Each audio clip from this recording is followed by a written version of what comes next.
반갑습니다. 용챔입니다.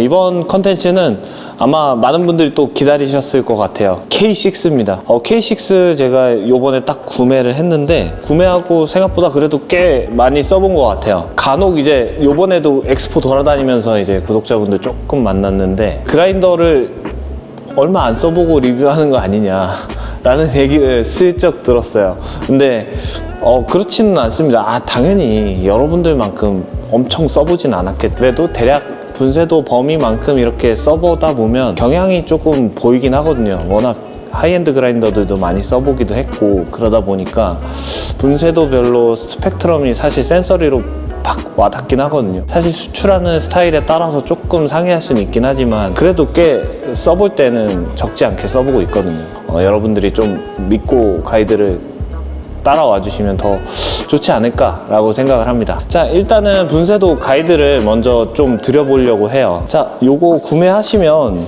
이렇게 이제 분쇄도 가이드가 있길래 처음에는 요거대로 한번 제가 따라서 해보긴 했어요. 근데 이 분쇄도가 뭐 저희 매장은 아무래도 좀 밝게 볶인 커피들을 추출하다 보니까 조금 맞지 않더라고요. 이것도 이제 K-울트라랑 비슷하게 이렇게 한 눈금 하나에서 눈금 하나를 움직일 때 10칸 정도씩을 움직이게 되어 있는데 이렇게 돌릴 때마다 요 미세 눈금들이 조금 더 가려지고 더 보여지고 이렇게 돼요.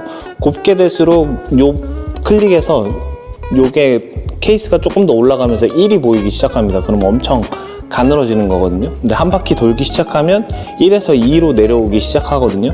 그러면 한 바퀴 돌고 또 한 바퀴 이렇게 돌았을 때 이제 100클릭을 계산할 수 있게 이렇게 눈금 단위로 조금 표시를 해둬서 딱 봤을 때는 그래도 분쇄도 잡기가 되게 편하게 되어져 있다 라는 생각이 들었어요. 이렇게 케이스 뚜껑도 있고 이렇게 보면 만듦새도 되게 좋고 했는데 제가 이거를 돌려보면서 느낀 게 분쇄도는 되게 그래도 헷갈리지 않게 잘 잡을 수 있게 해놨는데 이 핸들이 자꾸 빠지는 게 조금 흠이더라고요. 그리고 핸들을 안정적으로 좀 잡아줄 수 있는 장치가 있었으면 더 좋았겠다라는 생각이 들었는데 그 부분은 그래도 가격 때문에 조금 그래도 괜찮아지지 않나.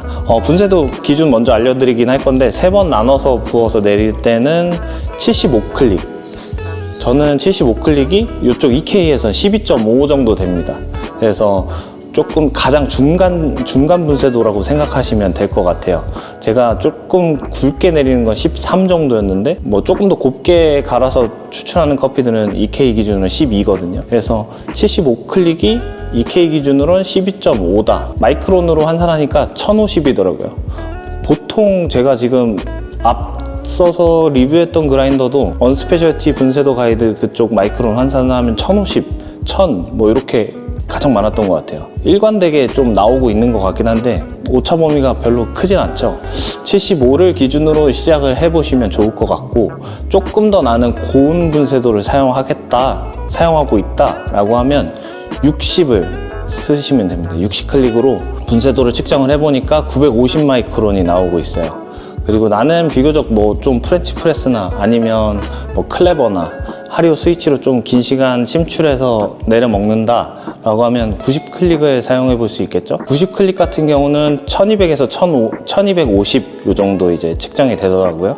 그래서 그 정도 범위 내에서 좀 사용해 보시면 좋을 것 같습니다. 자, 제가 K6를 써보면서 좀 중요한 경향성을 좀 파악을 해봤어요. 어떻게 보면 이전 영상에서 썼던 K-울트라 같은 경우는 저수율존에서 좀 장점을 발했는데 사실 핸드밀 그라인더들이 대부분 조금 더 저수율존에서 저 장점을 잘 발휘하곤 하는데 그래서 이 K6도 조금 저수율존으로 추출도 해보고 조금 더 수율을 높여서도 추출을 해봤는데 생각보다는 수율을 높이는 게 좀 부정적인 향미들이 더 많이 나오더라고요. 특히나 좀 나노붓기를 많이 해서 추출하거나 혹은 이제 긴 시간 동안 추출을 끌고 가는 레시피를 사용했을 때에는 좀 장점 발현이 좀 아쉽더라고요. 아무래도 그라인더의 이제 퍼포먼스의 한계치가 아닌가라는 생각을 했는데 그래도 알차게 잘 써볼 수 있는 방법에 대해서 조금 고민을 해봤는데 그래서 아이스 레시피를 가이드를 해드릴 때 좀 이렇게 방법을 쓰면 좋겠다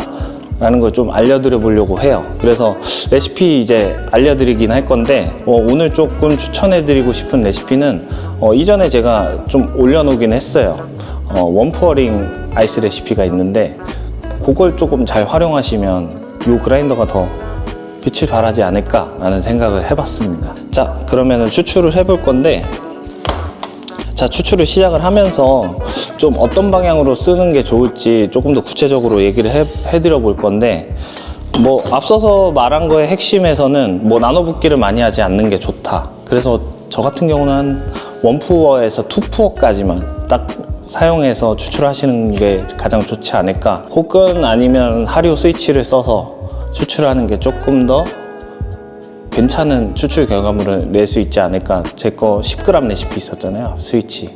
그거는 추출 시간이 너무 길지도 않으면서 좀 많은 물줄기로 인해서 많은 변수들을 더하지 않고 조금 가지고 있는 퓨어한 맛을 잘 표현할 수 있게 잘 추출이 됐었죠. 원푸어나 투푸어 정도만 하시는 걸 좀 추천해 드립니다. 아마 추출 시간도 되게 길어질 거예요. 자, 그러면 추출 준비 좀 해볼게요. 자, 이 원푸어링 레시피에서 사용하는 추출 클릭 수는 60클릭입니다. 꽤나 고운 편이죠. 60클릭 사용해서 원푸어링 추출하는 레시피 할 거니까 요거 좀 분쇄를 해볼게요. 근데 분쇄할 때 이쪽을 조금 잘 눌러서 하는 게 좋더라고요. 안 그러면 이렇게 막 빠지는 경향이 되게 많아서 요거 좀 잘 붙들고 그라인딩 하실 때 요 사이드 방향으로 하면은 더 빠지는 경향이 더 생기더라고요. 그래서 정방향을 좀 추천드립니다.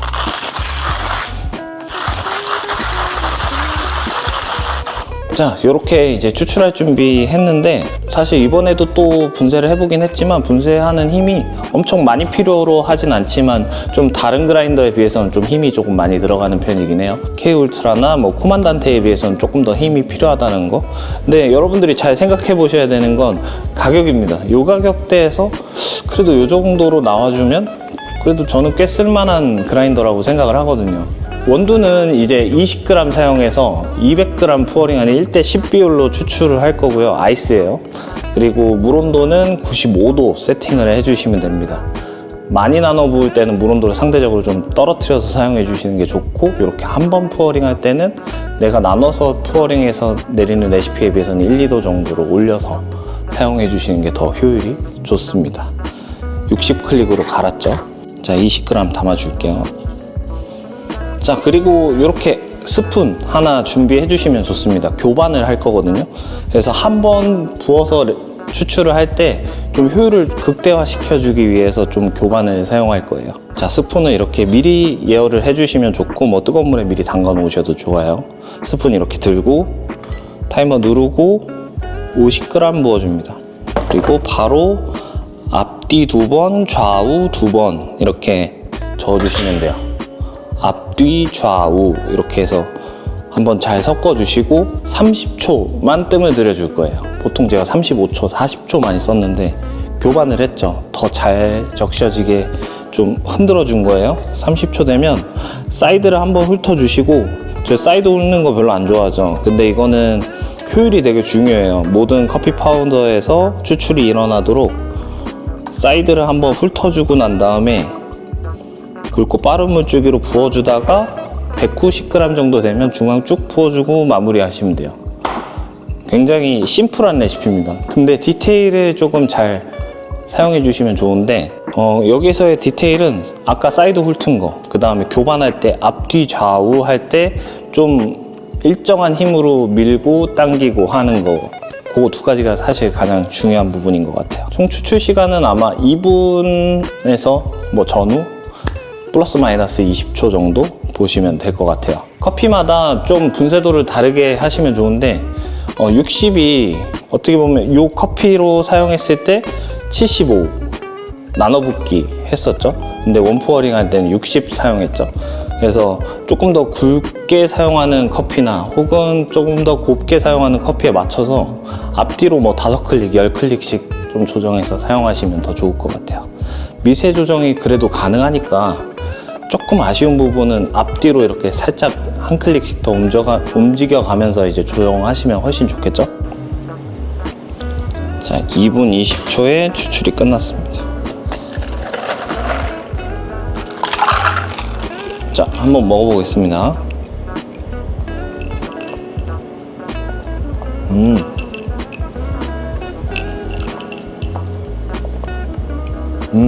아주 맛있습니다. 직관적이에요. 요 커피를 제가 EK로도 내려보고 뭐 다른 오드나 이런 그라인더로 사실 사전에 조금 더 내려보긴 했거든요. 근데 그것 때문에 사실 좀 그라인딩 품질에 대해서 좀 생각을 해보게 된 것 같아요. 어떻게 보면 장점이라고 생각할 수 있는 게 굉장히 라운드하게 나옵니다. 뭐 텍스처도 약간 매끄덩하게 나오고, 그 다음에 향미들이 마시기 편안하게 이렇게 깎여져서 나오기는 해요. 근데 그게 장점이자 사실 단점이 될 수는 있거든요. 조금 더 섬세하거나 좀 더 명확한 맛들은 좀 적다. 제가 써보면서 고운 분쇄도부터 굵은 분쇄도까지 쭉 써봤을 때 공통적으로 느꼈던 부분이기는 해요. 조금 되게 맛들이 강한 커피들을 내릴 때에는 요 그라인더가 좀 그런 강한 맛들을 이렇게 잘 깎아줘서 더 먹을만하게 만들어주는 것도 되거든요. 결국에는 어떻게 사용하기에 따라서 요 그라인더를 좀 더 극대화해서 잘 사용할 수 있는 부분인데, 사실 뭐 나쁜 그라인더가 있고 좋은 그라인더가 있고 요런 거다라기보다는 그냥 목적에 맞게 잘 사용하는 게 저는 더 좋다라고 생각하거든요. 이미 구매하신 분들이 워낙 많으실 거고, 뭐 갈아타야 되나 고민하거나 뭐 그러실 필요까지는 없다라는 거죠. 결국엔 커피를 조금 더 잘 선택해서 레시피 잘 가이드 잡아서 내려서 드시면 충분히 만족스럽게 사용하실 수 있을 거라고 생각이 들어요. 어쨌든 좀 정리를 해보면 K6 같은 경우는 조금 더 고운 분쇄도를 사용해서 추출 시간을 줄이는 방법을 통해서 추출을 진행하는 게 훨씬 더 좋은 결과물을 만들어낼 수 있겠다라는 생각이 들었습니다. 그래서 여러분들도 제가 올려놓은 레시피들 중에 뭐 원푸어링이나 뭐 스위치 이렇게 침출 방식으로 사용하는 레시피나 뭐 하이브리드 레시피나 이런 것들 한 번씩 적용해 보시면서 추출 시간을 최대한 그래도 짧은 시간 안에 고온 분쇄도로 빨리 끝내는 그런 형태의 추출을 좀 해보시면서 잘 써보셨으면 좋겠습니다. 자세한 가이드는 제가 본문에 남겨둘 테니까 그거 참고하셔서 K6로도 맛있는 커피 한번 내려 드셔보셨으면 좋겠습니다. 자, 이번 컨텐츠는 이렇게 마무리할 거고요. 다음 컨텐츠도 아마 레시피의 연장선이긴 할 것 같아요. 요거는 이제 K6 잘 활용하는 레시피였는데, 다음 영상에서는 이제 라이트 로스팅 된 커피를 아이스로 조금 더 맛있게 즐길 수 있는 레시피 제가 가이드 드려보도록 하겠습니다. 마치겠습니다. 지금까지 용채미였습니다.